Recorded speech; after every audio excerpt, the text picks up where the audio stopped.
राम जी सभी को, कैसे हो? ठीक हो? ठीक ही रहने चाहिए। आज बच्चा पार्टी को घुमाने लेके जा रही हूँ। इनको आज घुमा के ले आऊंगी। पूरा ब्लॉग देखना बाद में। 2 3 देख रही। हाँ चलो भाई, चलो चलो घुमा के ले आऊँ तुम्हारे को। चलो चलो बाइक कर ले, बाइक कर ले। चलो बैठो बैठो बैठो।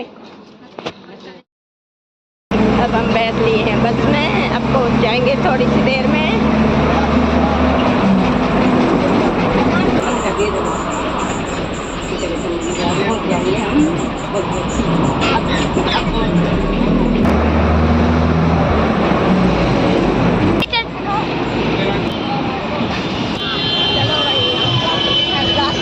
अब पहुंच जाएंगे थोड़ी सी देर में। हम पहुंच गए हैं बिलासपुर। देख लो जी, बिलासपुर यहाँ पे बनने लग रहा है।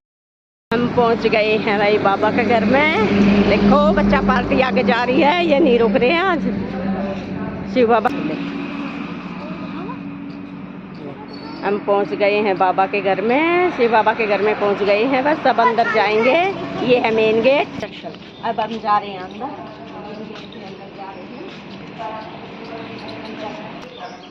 ये बाबा के मेन गेट का सीन है भाई। देख लो बाबा के घर का मेन गेट का सीन है। देख लो ये गाड़ी खड़ी है यहाँ पे छोटी छोटी। कहीं पर सामान लेके जाना हो तो इनमें रख लेते हैं। कहीं दूर जाना हो, दीदी बैठ के अपने उसमें जाती है निर्मल कुंज में। चलो बैठ, चल तन्मय चला, तन्मय चला, तेरे लिए चला। सभी तो भी आगे आके बैठ, आगे आके बैठ ना। ओए वैसे ही बैठ बस। तू भी आगे आके बैठ। जल्दी मुरली सुनांग फिर।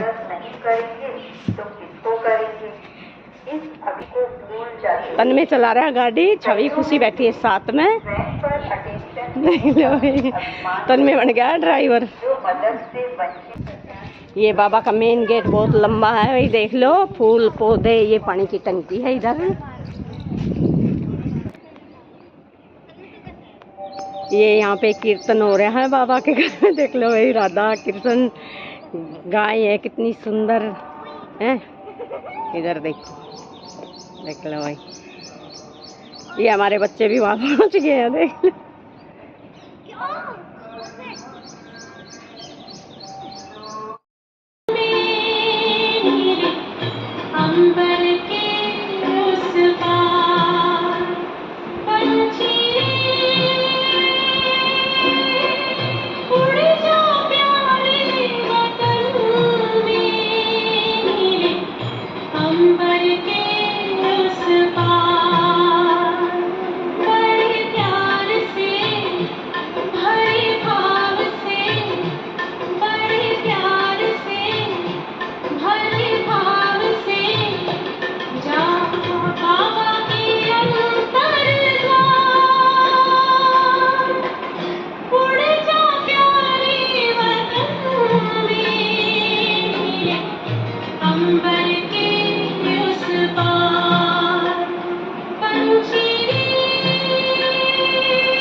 तेरी याद जीते हैं बाबा, तेरी याद जीते हैं बाबा, तेरी याद का अमृत पीते हैं, तेरी याद का अमृत पीते हैं।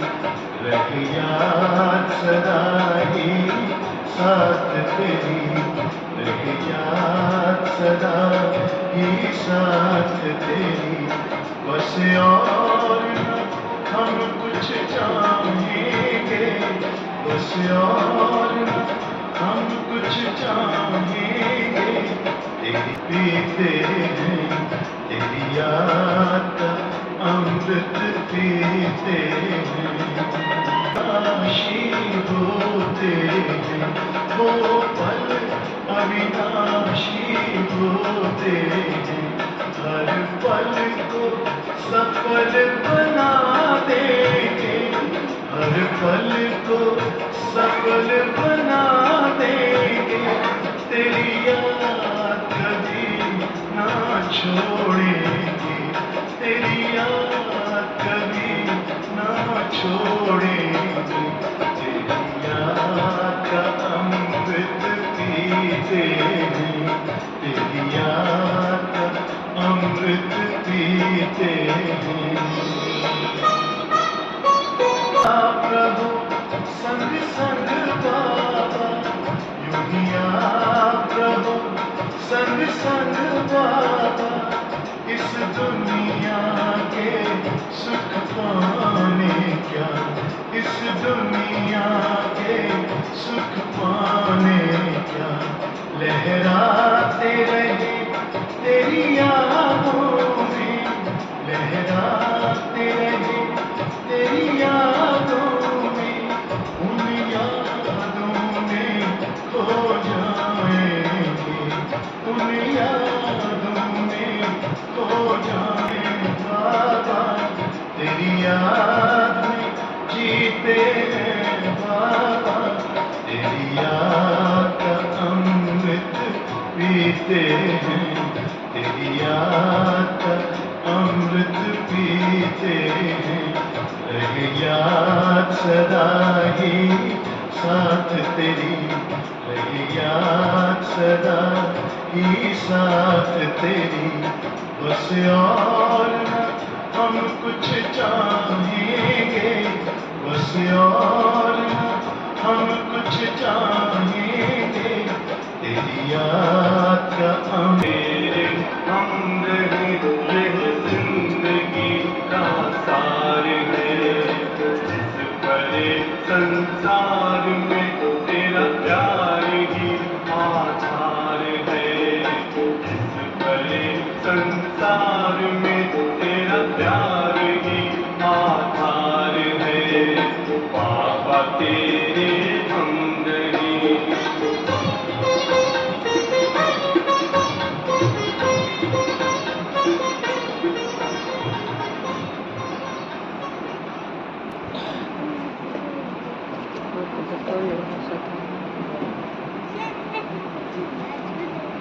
का जो अभी सुनेंगे, परंतु उसके पूर्व 10 भाइयों के सहयोग की आवश्यकता है, बहुत अनिवार्य रूप से। तो 10 भाई यानी स्मृति रहे कि हम अपने ही संकल्प, बोल और कर्मों से अपनी परिस्थितियों का निर्माण करते हैं, तो हम अपने ऊपर अटेंशन रखेंगे। साथ ही खुशी के साथ ही गुण जैसे कि मधुरता, सहनशीलता आदि का ज्ञान हमें अपने जीवन को गुणवान बनाने के लिए प्रेरित करता है। इस ज्ञान के साथ हमें उस परमात्मा से योग की भी आवश्यकता है, क्योंकि वो सुख का सागर, सर्वशक्तिमान। जब हम मीठे संबंधों के आधार पर उनको याद करते हैं, तो हमें वो शक्ति प्राप्त होती है कि हम विपरीत परिस्थितियों में भी अपनी खुशी को बरकरार रख सकें। और यदि हम अपने गुणों को पहचान कर अपने जीवन में उन्हें कर्म में लाते हैं, तो हम खुद तो खुश की अनुभूति करते ही हैं, साथ ही साथ हम दूसरों को भी खुशी का दान देते हैं। किसी ने खूब ही कहा है कि दान देने वाले व्यक्ति को ही जीवन में हर्ष रूपी वरदान मिलता है। ओम शांति। Thank you. सेक्टर 46 गुड़गांव। आज का विषय है मेरा, जैसा कर्म हम करेंगे हमें दिल और नेक बनेंगे जब हम खुद पर गौर करेंगे। हम दिन भर कर्म करते हैं, पर अपने ही कर्मों पर हम ध्यान नहीं दे पाते हैं। कहा जाता है संसार में कई प्रकार के मत हैं, एक है मन मत। जो मनुष्य जैसा कहता है वैसा ही करता है। दूसरा है पर मत, दूसरों की मत पर चलना। किसी एक ने कहा, दूसरे ने किया, अपनी जजमेंट पावर को यूज नहीं करते हैं। मनमत और परमत पर चलने से हमारा पतन होता है। उदाहरण के तौर पर देखा जाए तो आजकल के फिल्में कुछ भी बने, परमात्मा जब इस धरती पर आते हैं तो सहज राजयोग और कर्मों की द्वय गति का ज्ञान देते हैं। कई बार हमें लोग बहुत कॉपी करते हैं जो हमें पता नहीं होता है। अगर मैं कोई एक गलत कार्य करती हूँ, मुझे देखकर और करेंगे तो उसका बोझ मेरे ऊपर आता है। जितना हम श्रेष्ठ संकल्प और शुद्ध संकल्प करेंगे उतना ही हमारा कर्म श्रेष्ठ और शुद्ध होगा। तो कर्मों का कर्म एक ऐसा बीज है जो जीवन रूपी खेती में डालने से जो फल की प्राप्ति होती है वह एक जन्म के लिए नहीं बल्कि आने वाले 21 जन्मों के लिए श्रेष्ठ बन सकते हैं। तो इसलिए कहा जाता है जैसा बोएंगे वैसा पाएंगे। तो उसने खुदा से दुआ मांगी थी और उसने हुमायूं के पलंग के साथ फेरे लगाते हुए कहा कि ए खुदा, तू चाहे तो मेरी जान ले ले पर मेरे बेटे की जान बख्श दे। और देखते ही देखते दुआओं की करामात से तंदुरुस्त होकर हुमायूं ने दिल्ली सल्तनत की बागडोर को संभाल लिया। सचमुच दुआओं में बड़ा ही असर है, दुआओं में बड़ी ही शक्ति होती है। जब हम किसी भले के लिए शुभ भावना व शक्तिशाली संकल्प करते हैं तो वह दुआ बन जाते हैं, और जब वही दुआएं हम भगवान से लेते हैं तो वह वरदान का रूप बन जाती हैं। दुआएं हिम्मतहीन को हिम्मतवान, निर्बल को बलवान एवं बीमारी के समय पर दवा का काम करती हैं। जैसे चंदन की रग-रग में खुशबू समाई हुई रहती है और उस खुशबू को फैलाने में उसे कोई मेहनत नहीं लगती, उसी प्रकार हमें भी स्वयं को दुआओं से इतना भरपूर करना है कि हमारे दिल से सर्व आत्माओं के प्रति दुआएं ही निकले। परमात्मा की दुआएं हमारे जीवन में कुछ कर गुजरने की ताकत भर देती हैं। जैसे लौकिक में माता पिता भी यही चाहते हैं हमारे बच्चे सिर्फ मेरे समान ही नहीं, मेरे से ऊंचे जाएं, आगे जाएं। ठीक उसी प्रकार हम सर्व आत्माओं के परम पिता शिव परमात्मा भी हम बच्चों से यही चाहते हैं कि मेरे बच्चे मेरे समान।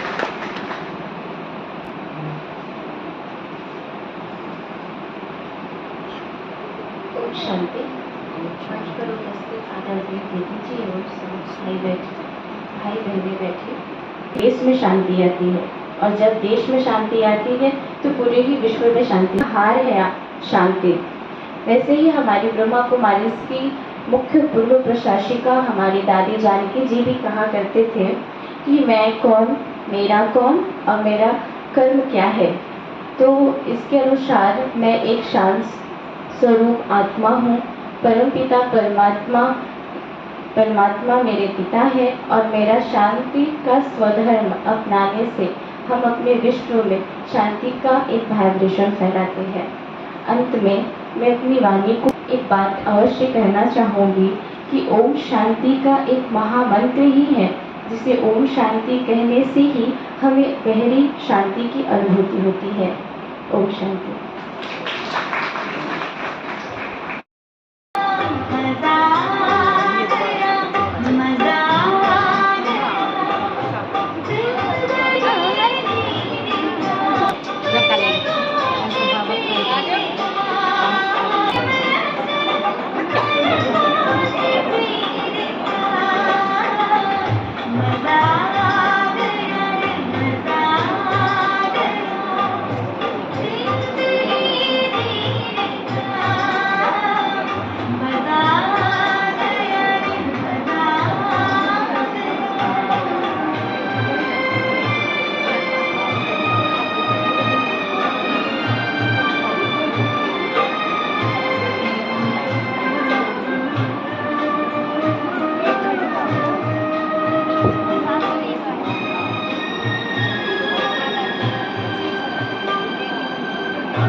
आ जाओ, एक क्लिप और ले लो थोड़ी सी दीदी की।